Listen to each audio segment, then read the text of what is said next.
Bonjour Oscar Les Vacances. Bonjour. Bienvenue au Primeur de Massy, festival des premiers albums.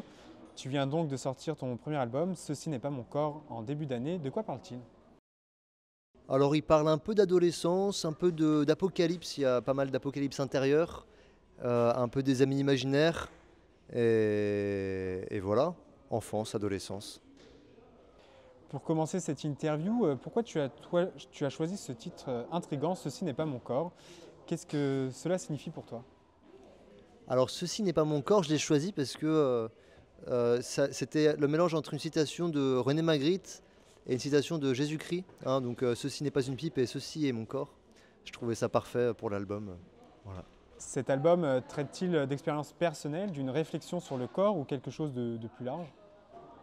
Alors ça parle du corps, il y a une chanson qui s'appelle Les Puceaux par exemple, que j'ai faite avec le groupe Ma Pauvre Lucette, MPL, qui parle un peu voilà, de notre histoire de puceau tardif. Donc il y a un peu cette réflexion. Il y a Garçon qui parle un peu de voilà, la masculinité, de quand j'étais enfant et que je me déguisais en fille chez ma grand-mère. Donc il y a un peu la question voilà, de masculinité, évidemment, mais, mais, mais c'est assez large. Ça englobe pas mal de choses cet album. Quelles ont été tes principales inspirations artistiques pour cet album? Y a-t-il des artistes ou des albums en particulier qui t'ont marqué récemment? Alors il y a beaucoup de choses, moi je suis passé par beaucoup de styles différents, j'ai écouté du jazz, j'ai écouté du rock. Récemment, moi il y a évidemment eu tout ce qu'a fait Orelsan, Stromae qui m'a beaucoup plu, Philippe Catherine, mais il y a aussi voilà, le côté Dalida, la vieille chanson française que j'ai beaucoup écouté, Brassens, Brel, qui sont un peu voilà, des piliers pour moi, Balavoine. La création d'un album, d'un premier album, est souvent une expérience intense et révélatrice. Qu'as-tu découvert sur toi-même pendant ce processus? Sur moi-même, j'ai découvert que j'avais un cheveu trop long, qu'il faut que j'enlève.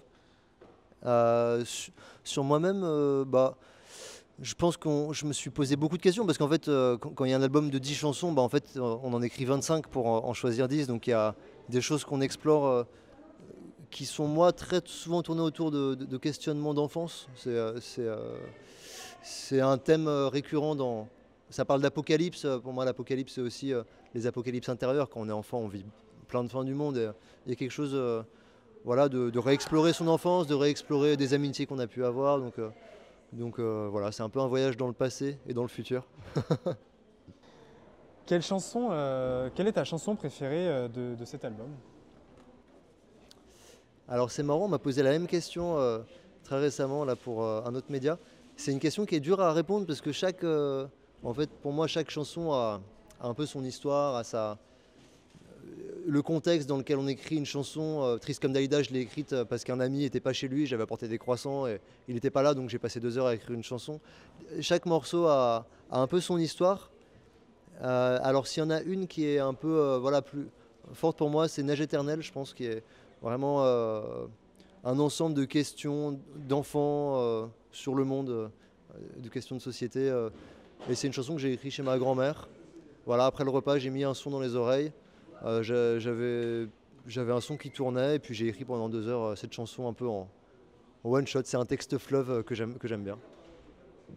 Quel message aimerais-tu transmettre à ton public à travers cet album?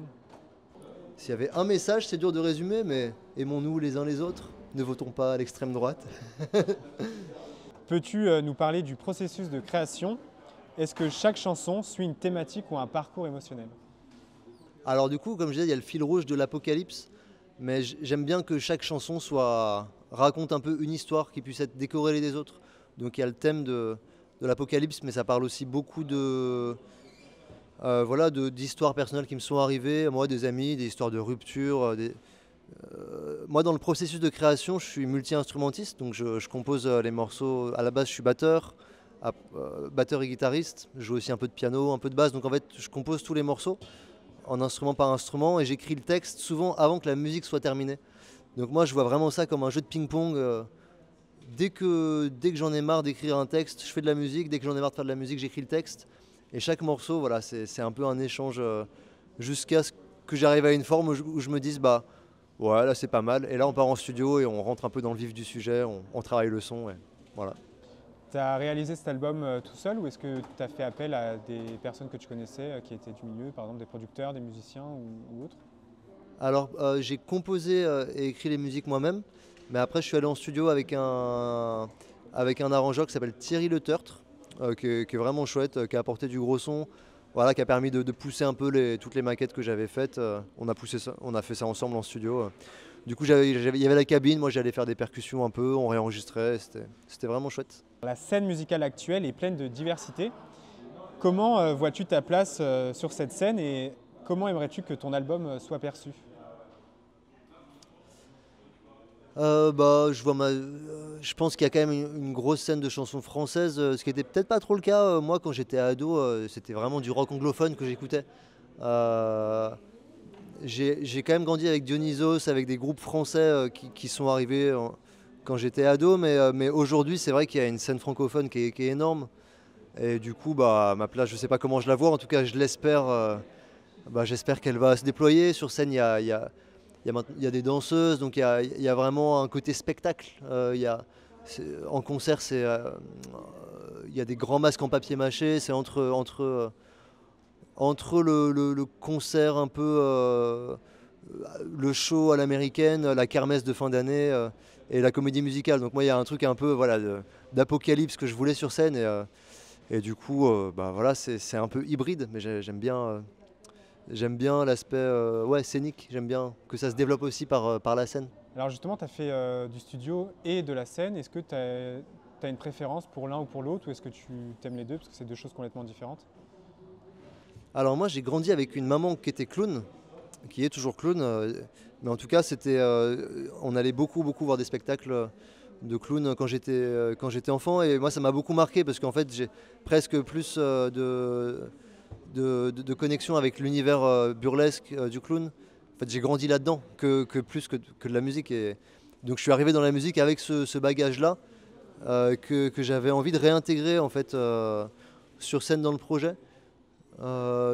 Sans faire du clown, j'avais envie que ce soit présent. Donc, à travers les masques, il y a quelque chose de clownesque où pour moi c'est très très fort et important cette forme d'héritage-là.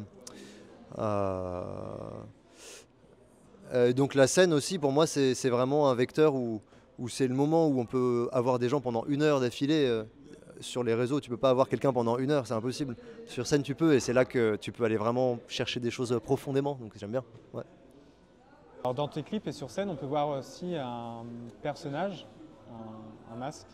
Ouais. Qu'est-ce qu'il représente? Qui est cette identité? Alors les masques, il y en a beaucoup, ils sont très présents dans les clips. En fait, c'est vraiment devenu des personnages imaginaires. Pour moi, il y a le cheval de l'Apocalypse, Athéna, qui est un peu un cheval imaginaire, voilà, que j'ai dans mes rêves depuis l'âge de 6 ans. Mais il y a aussi Jacques, le méchant, il y a Mike et Jason, les Action Man, qui sont présents sur scène, parfois dans les clips. Et donc ça représente vraiment des personnages imaginaires. Alors pour conclure cette interview, quelle phrase ou citation te représenterait le mieux ou qui te donne de la force dans ta vie en général? Ouais.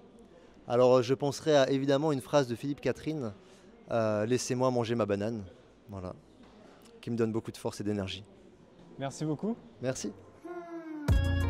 On était jolis garçons, on était si beaux, on avait les cheveux longs, adorables puceaux.